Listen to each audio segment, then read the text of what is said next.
नमस्कार and welcome to my YouTube channel English for all. This is Manish Rai. आज प्रस्तुत है वर्ग 12वीं की पुस्तक ए स्टोरी ऑफ इंग्लिश से चुने हुए कुछ शॉर्ट आंसर क्वेश्चन। जी बच्चों, आज प्रस्तुत है वर्ग 12वीं की ए स्टोरी ऑफ इंग्लिश नामक पुस्तक से कुछ चुने हुए प्रश्न एवं उनके उत्तर। तो आज की वीडियो में 4 अति महत्वपूर्ण प्रश्न मिलेंगे आपको और उनके सटीक जवाब। तो बच्चों, आज की वीडियो को 1 बार 2 बार 3 बार देखें, प्रश्नों को सुने, उत्तर को सुने और समझने की कोशिश करें और फिर ऐसे ही उत्तर आप अपनी परीक्षा के दौरान उत्तर पुस्तिका में लिखने की कोशिश करें। तो आइए आज की वीडियो की शुरुआत होती है। पहला प्रश्न है कि write a short note on the future of English, यानी इंग्लिश के फ्यूचर पे, अंग्रेजी के भविष्य पे एक शॉर्ट नोट लिखना है। जी बच्चों, अंग्रेजी के भविष्य पे एक शॉर्ट नोट लिखना है। तो बच्चों, क्वेश्चन कहता है कि write a short note on the future of English. इसका जवाब सुनिए। English has become an international language. अंग्रेजी जो है ना, यह एक अंतर्राष्ट्रीय भाषा बन चुकी है। It is a language of science. अंग्रेजी जो है ना, यह विज्ञान की भाषा है। कॉमर्स या व्यापार और वाणिज्य की भाषा है। एंड टेक्नोलॉजी, और यह तकनीक की भाषा है। बच्चों समझिए, प्रश्न पूछ रहा है कि अंग्रेजी के भविष्य पे एक शॉर्ट नोट लिखिए। तो जवाब है कि English has become an international language. अंग्रेजी एक अंतर्राष्ट्रीय भाषा बन गई है। It is a language of science, या विज्ञान की भाषा है। It is a language of commerce, या व्यापार और वाणिज्य की भाषा है। It is a language of technology, ये तकनीक की भाषा है। इसके अलावा the number of English speaking people is growing day by day. इसके अलावा अंग्रेज़ी बोलने वाले लोगों की संख्या डे बाई डे, दिन पर दिन, ग्रोइंग, बढ़ रही है। यानी अंग्रेज़ी बोलने वाले लोगों की संख्या दिन पर दिन बढ़ रही है। It has become the language of job market. अंग्रेज़ी जो है ना, वह जॉब की भाषा बन गई। यदि आप अंग्रेज़ी के जानकार हैं तो आपको आसानी से नौकरी मिल जाएगी।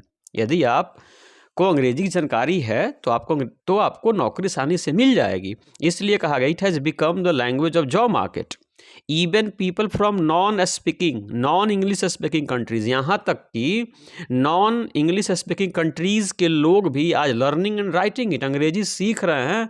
अंग्रेजी बच्चों बोलना भी सीख रहे हैं, अंग्रेजी पढ़ना भी सीख रहे हैं, अंग्रेजी लिखना भी सीख रहे हैं। दस वी कैन से, इस प्रकार से हम लोग कह सकते हैं that English has a very bright future. इस प्रकार से हम लोग कह सकते हैं कि अंग्रेजी का भविष्य बड़ा ही उज्ज्वल है। क्यों है भाई? समझिए, अंग्रेजी एक अंतर्राष्ट्रीय भाषा बन चुकी है। यह विज्ञान की भाषा है, यह व्यापार और वाणिज्य की भाषा है, यह तकनीक की भाषा है, और अंग्रेजी बोलने वाले लोगों की संख्या दिन पर दिन बढ़ रही है। अंग्रेजी बच्चों आपको जॉब दिला रही है। यहाँ तक कि वे देश जहाँ अंग्रेजी पहले नहीं बोली जाती थी, पढ़ी जाती थी, लिखी जाती, समझी जाती थी, आज वहाँ भी अंग्रेजी सीखी और समझी जा रही है। इस प्रकार से हम लोग कह सकते हैं कि अंग्रेजी का भविष्य बड़ा ही उज्ज्वल है।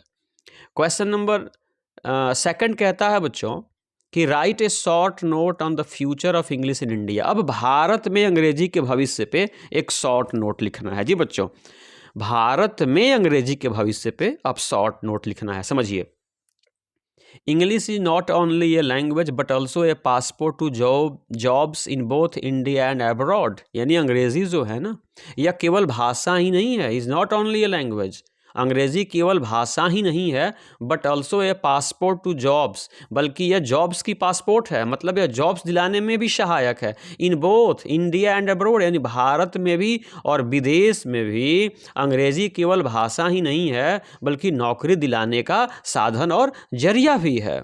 Private companies both Indians and foreign, यानी निजी कंपनियां, चाहे वो देसी हों या वो विदेशी हों, अपॉइंट ओनली दोज, केवल उन्हीं लोगों को नियुक्त करती है, नौकरी देती है, हु नो बेटर इंग्लिश, जो अच्छी अंग्रेजी जानते हैं।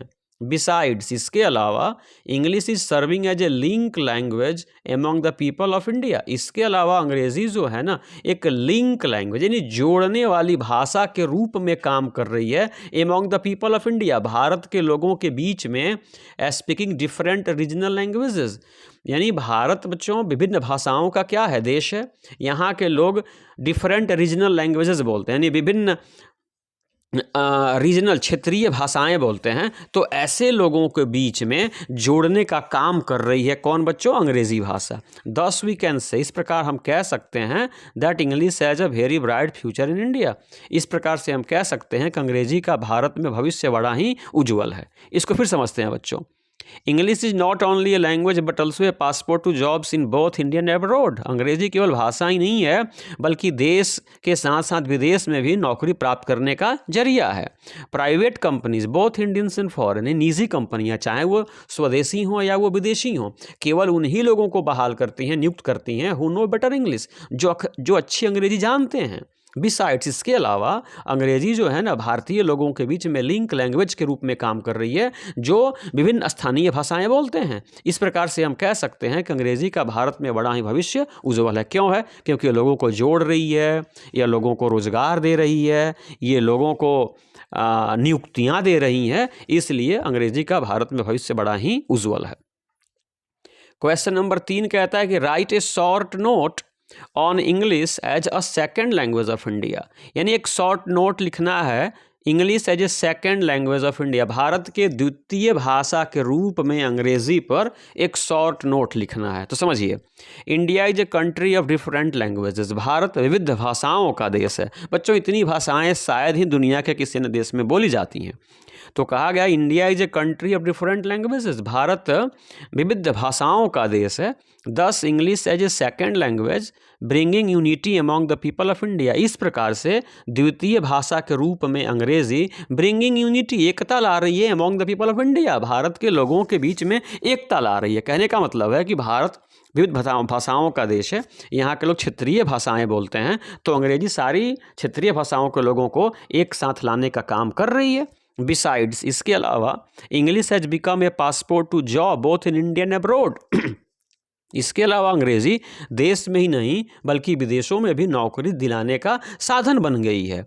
It is the language of science, या विज्ञान की भाषा बन गई है, कॉमर्स या व्यापार की भाषा बन गई है, एंड टेक्नोलॉजी या तकनीक की भाषा बन गई है। और बच्चों, विज्ञान, व्यापार और तकनीक के बगैर किसी का काम चलने वाला नहीं है। इसलिए considering the importance of English, इसलिए अंग्रेजी की महत्ता को समझते हुए it is taught in all parts of the country as a second language, as a second language. इसलिए अंग्रेजी की महत्ता को समझते हुए भारत के सभी हिस्सों में विद्यालयों में द्वितीय भाषा के रूप में अंग्रेजी पढ़ाई जाती है। और आज की वीडियो का अंतिम प्रश्न है बच्चों कि what are the difficulties faced by Indians in learning English, यानी अंग्रेजी सीखने में भारत के लोगों के द्वारा कौन कौन सी डिफ़िकल्टीज, दिक्कतें फेस की जाती हैं, उसको बताना है आपको। समझिए, English is a foreign language, अंग्रेजी क्या है बच्चों? एक विदेशी भाषा है।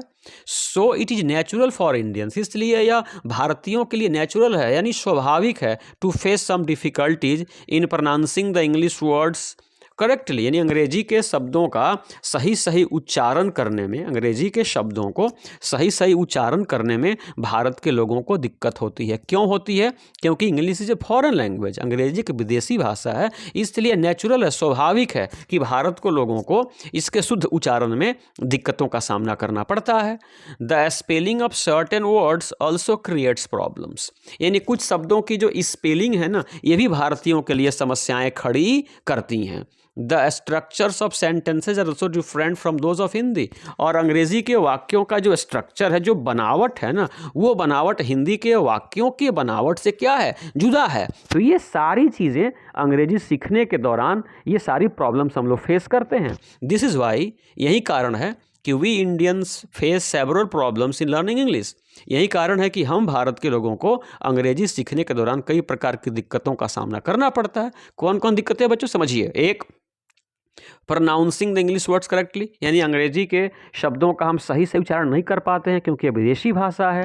इसके अलावा अंग्रेजी के कुछ जो स्पेलिंग है ना सर्टेन वर्ड्स की, वह भी हमारे लिए समस्याएं पैदा करती हैं, बड़ी कठिन होती हैं। और तीसरा, अंग्रेजी के वाक्य की जो बनावट होती है हमारे हिंदी के वाक्य की बनावट से अलग होती है। तो यही सब चीज़ें हैं ना जो हम अंग्रेजी सीखने के दौरान इन्हीं सारी प्रॉब्लम्स को हम फेस करते हैं। तो ये चार बच्चों बहुत ही महत्वपूर्ण प्रश्न हैं ये 4 बहुत ही महत्वपूर्ण प्रश्न है। इनको बार बार देखें, समझें, उत्तर पुस्तिका में लिखने का अभ्यास करें, क्योंकि अभ्यास से ही व्यक्ति पूर्ण बनता है। अभ्यास करें, परीक्षा में भी आप अच्छा करेंगे।